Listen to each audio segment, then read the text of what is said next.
ರಾಜ್ಯದಲ್ಲಿ ಕಾಂಗ್ರೆಸ್ ಸರ್ಕಾರ ಅಧಿಕಾರಕ್ಕೆ ಬಂದು 2 ವರ್ಷ ಪೂರೈಸಿರುತ್ತಿರುವಂತಹ ಹಿನ್ನೆಲೆಯಲ್ಲಿ ರಾಜ್ಯದಲ್ಲಿ ಅದ್ದೂರಿ ಸಂಭ್ರಮಾಚರಣೆ ತಯಾರಿ ನಡೀತಾ ಇದೆ. ಈ ಬಗ್ಗೆ ವಿರೋಧ ಪಕ್ಷದ ನಾಯಕ ಆರ್ ಅಶೋಕ್ ವ್ಯಂಗ್ಯವಾಡಿದ್ದಾರೆ.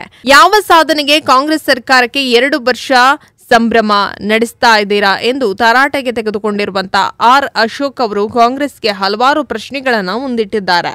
ಕಾಂಗ್ರೆಸ್ ಸರ್ಕಾರ 2 ವರ್ಷ ಪೂರೈಸಿದ ಹಿನ್ನೆಲೆಯಲ್ಲಿ ಸಂಭ್ರಮಾಚರಣೆ ಮಾಡಲು ಹೊರಟಿದ್ದೀರಿ ಎಂದು ಹಾಸ್ಯಾಸ್ಪದವಾಗಿ ನಾಚಿಕೆಗೇಡಿನ ಸುದ್ದಿ ಕಣ್ಣಿಗೆ ಬಿತ್ತು. ನಿಮ್ಮ ಸರ್ಕಾರದ ಕಳೆದ 2 ವರ್ಷಗಳಿಂದ ಏನು ಸಾಧನೆ ಮಾಡಿದೆ ಎಂದು ಸಂಭ್ರಮಾಚರಣೆ ಮಾಡಲು ಹೊರಟಿದ್ದೀರಿ ಎಂದು ಕೇಳಿದ್ದಾರೆ.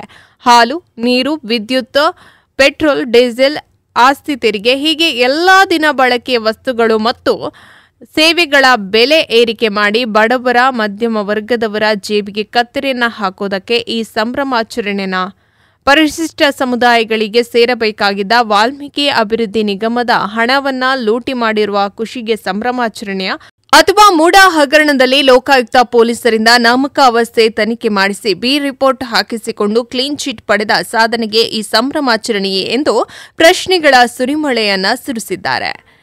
ಕಾಂಗ್ರೆಸ್ ಸರ್ಕಾರ ಕಿರುಕುಳ, ಕಮಿಷನ್ ದಾಹಕ್ಕೆ ಬಲಿಯಾದ ಪ್ರಾಮಾಣಿಕ ಅಧಿಕಾರಿಗಳು ಹಾಗೂ ಗುತ್ತಿಗೆದಾರರ ಸಾವನ್ನ ಸಂಭ್ರಮಿಸಲು ಸಂಭ್ರಮಾಚರಣೆನ ಕಳಪೆ ಔಷಧಿ ಪೂರೈಕೆಯಿಂದ 460 ಬಾಣಂತಿಯರು ಆಸ್ಪತ್ರೆಯಲ್ಲಿ ತೀರಿಕೊಂಡರಲ್ಲ, ಅದಕ್ಕೆ ಸಂಭ್ರಮಾಚರಣೆಯೇ. ಕಳೆದ 24 ತಿಂಗಳಲ್ಲಿ 1600ಕ್ಕೂ ಹೆಚ್ಚು ರೈತರು ಆತ್ಮಹತ್ಯೆಗೆ ಶರಣಾದ್ರಲ್ಲ, ಅದಕ್ಕೆ ಸಂಭ್ರಮಾಚರಣೆಯೇ.